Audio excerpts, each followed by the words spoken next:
Hi, I'm Morgan Hines. I'm here in the Phocuswire studio at Phocuswright Europe with Andrew Bate of Safely and Sylvia Epaillard of Interhome. Welcome. We're so happy to have you here. Thank you. Thank you. Today we're going to talk about ancillary opportunity in vacation rentals. Let's dive right in. So to start, I'd love to know what trends you're seeing with potential going forward in the vacation rental ancillary space. You want to start?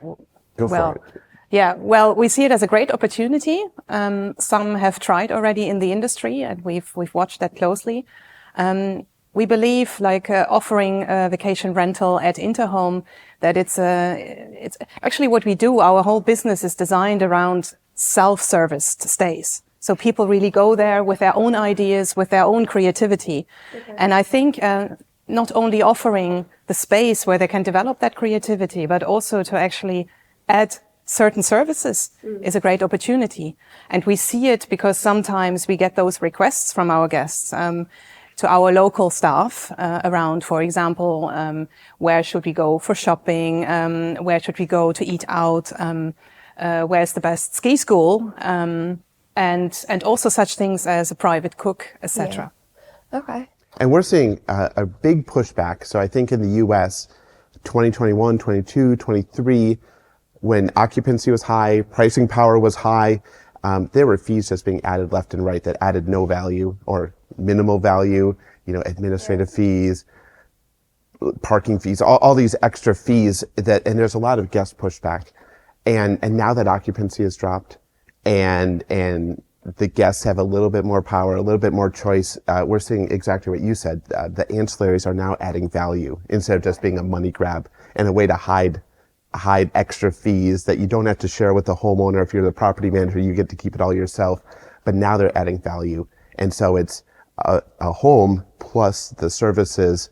And, we have insurance and different types of insurance products that adds value versus it just being a pure fee. Okay. And so is there more transparency around the fees that are happening too? Yeah. And with local or recent laws, there's a lot more transparency. Airbnb, Booking, Vrbo have disclosed more of the fees. You can still charge the money, but they've disclosed them and added them to the totals that the booker sees.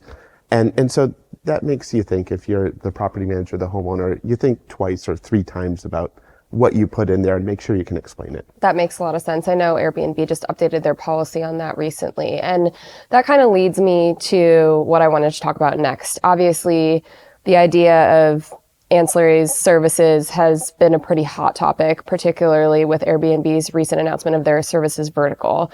So what kind of opportunity is there for additional revenue sources that you're seeing in short-term rentals?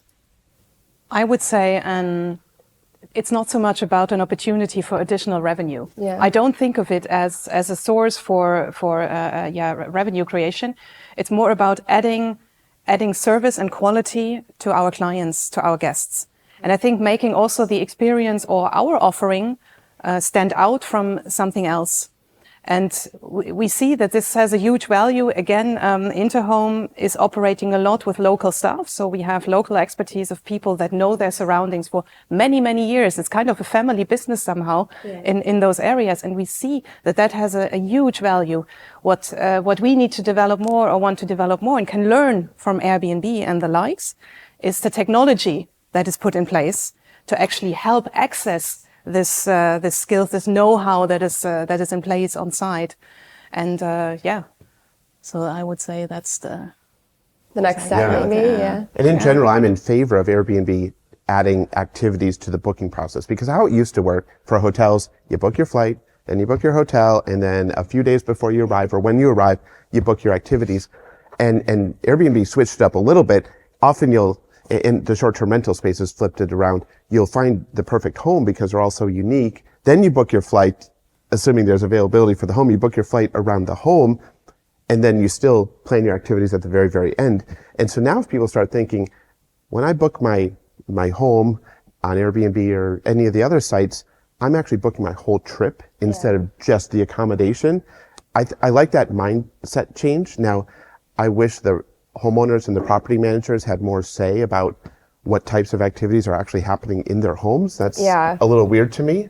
Yeah. So And may I just comment on that, because it's exactly what I have in mind as well. Because there's two ways. You can do this centrally managed. You can say, okay, you do a deal with whatever company providing services on the ground, preferably in whole Europe. Then for a company like us who are operating across whole Europe. Or you can actually, bring the local people to do their own business. And that's what I want to do. And that's what we want to do, with the help of technology eventually. So getting the people on the ground to make their own deals and their own contracts with service providers, and then offering those to the guest. I think this is a win-win-win-win-win for everyone. Yeah. And there lies the whole, interesting space, in my view. So there's obviously been a lot of chatter kind of around what you mentioned with the hosts not knowing about maybe what's going to be happening in their property. Should that be a concern to property owners? I mean, where does risk come into play there? Yeah, for us, it is a concern. For example, at Safely, we insure the liability a homeowner and a property manager have for running a business in their house. And it's one thing if it's their own business, you should be responsible for what happens in your own business. And sometimes it works, sometimes it doesn't. But how can you be responsible? You're not on site, you're not allowed in the home. And then there are other service providers in there. And to me, that's just a liability that I'm not excited about taking on if I was a homeowner. And I would say that speaks again for taking a professional to help you manage your home on the ground, to actually then also take care of these security aspects. I would say it's a good argument.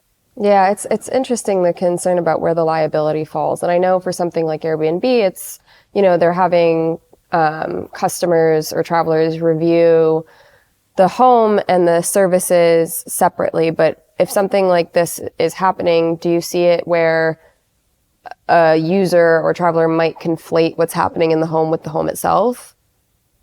Absolutely. I think when you're booking, you hit a single checkout button and you just assume the host who's managing the home is responsible for all this. And so there's a lot of... Yeah, but actually, I would say you already work with various partners throughout that value chain, I have to say. So there's not only, in our business, we already have, cleaning personnel that's not always employed by us directly. Right. So you always have to already rely on someone. And even in the whole customer journey, I have to say, people very often, I guess, mix up things in their experience. There might have been parts that have been fantastic, but then there is this one thing that went wrong, and it might, impact the whole rating and the whole reviews. So what I suggest is that we need to move into a more dynamic review process also, to give people the opportunity, and tech companies can do that much better than Interhome can do that, right? To give them the opportunity to actually give feedback at any point in time and wherever they are. So they can give feedback from the kitchen about the kitchen, and they can get feedback from the bedroom about the mattress. So that's I think what we have to establish in that industry. That makes a lot of sense. So when we think about everything that we've just talked about, the liability, maybe conflation, how much power do you think some of these larger incumbents like Airbnb and like Vrbo should have when it comes to determining what happens at a property that's owned by or operated and owned by an independent host? Oof. We know them already for actually putting quite a lot of rules and regulations in the houses in themselves. The cameras is a good example, and there shouldn't be any cameras placed in a home, which makes total sense, but might be in some aspects actually when you own a big villa in the outskirts in Spain, and you have a security camera somewhere, and that's a problem for Airbnb. So we already nowadays see those things happening that actually influence the standardization of our services. Yeah.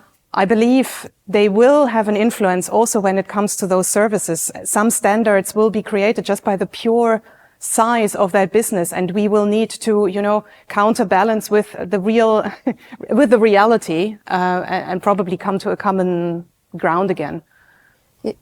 Yeah, and this is just a trend that keeps happening in hotels. Anytime you depend on a third-party distributor, there are times where you really need the volume they send to you, and there are times you don't. And in the times where you don't need them, you get your direct bookings and you run things on your own. But when you need to fill up and get to 60% occupancy, 70% occupancy, you'll do what they say. And how is it when you're in the same space and you have such big operators, when something big like a shift like this happens? What's that like for you guys as players within the same space? How does that change how you think about your business models? I would say we are influenced all the time. Huh? We're influenced all the time. Interhome started with their own categories of attributes that we give to a home, and has already changed because certain appliances are requested as a standard by some of these OTAs. And so we have put them there, and we have even changed our services to match that. Also, when it comes to communication, for example, there's there's specific standards expected by the tech platforms of how quickly and in what words you should respond to a client's concern. It's oftentimes funny because I'm thinking about it as, yeah, if you look at it from a technology perspective, and then you can, run your KPIs and see, okay, check, that's done. However, all the personal service that happens, that really solves a problem actually, and that might be just a talk, it might actually sometimes just be a smile of a person, that is not captured in this technology. But what we do is usually, when those things happen, well, we adapt. We really adapt, and when it makes completely no sense, OTAs usually listen as well. I mean, we talk, we're very close contact with Airbnb, Booking.com, Vrbo, and they listen to what we say, and also it influences their algorithms. Yeah. Yeah, and I think if you're an Interhome, they definitely listen. We work with a lot of smaller property managers. They might manage 4 or 8 or 12 homes, and it's confusing. Like they're trying their hardest, they're running a good business, but they're overwhelmed. They have to clean things get broken, they're talking to the guests, some requests are rational, some are not. And just more and more variables and change, it just keeps things, they're uneasy a little bit. The larger property managers are like, yep, this is how we get our business, we follow the rules. And in general, what the booking sites are doing is standardizing a product, giving the guests a better experience. We all want that. Yeah, of course. If the guests are willing to pay more, we have higher occupancy, we have higher prices. So it's, in general, good, but it's a little clumpy. It's not always good for everyone. And then the smaller you are, the harder it is to react. Got it. That makes a lot of sense. So with the idea that services and ancillaries are becoming more popular, I'm curious, Phocuswright found that 84% of hosts have explored the idea of having services, but they've opted to include things like pet fees and extended stays. But obviously, extras can go much further than that. So why haven't hosts taken more advantage of this opportunity? I really think it's hard. I mean, you're running your business. That part's really hard. You're cleaning, you're doing the maintenance, you're talking to the guests. And then to start to build a whole group of service providers, let's say you're managing 40 homes or 60 homes, it's just you're not getting the return on all that effort. I think it can be done at scale. I think there's some great service providers who are aggregating, and we're starting to see some good traction there. A company like Interhome can really get to know their local market and who's good and who's not. Yeah, but exactly there, I would say, if there was this one, experience that you could run across Europe, skiing in Emporia Brava, Spain, and having the pool cleaning service up in the mountain Crans-Montana. Yeah, we could offer it at scale, but actually those kind of experience, they're always local. Even a massage therapist is local. It's a local experience. The cook is local, needs to cook local. That's what we want. So basically all comes down to, again, getting that very local experience into the houses and the apartments. And therefore, I'm coming back to what we should really work on is to make a technology platform available to the staff on the ground or the hosts, the private hosts on the ground, so that it is easy for them to talk to their, favorite restaurant, to talk to the ski school around, to talk to the yoga teacher they personally know, and then offer these kind of services, but in a very seamless, easy way. Click, okay, I add the service, there is 5% for this one, 5% off here, and the guest also still pays a little bit less. And that would be fantastic. And it's a technology, I would say, challenge, but we're here at Phocuswright, lots of startups, exactly, someone... Yeah, so maybe there's more solution here. Well, this has been a really interesting conversation. Thank you both so much, and I hope you enjoy the rest of the conference. Thank you. Thank you very much.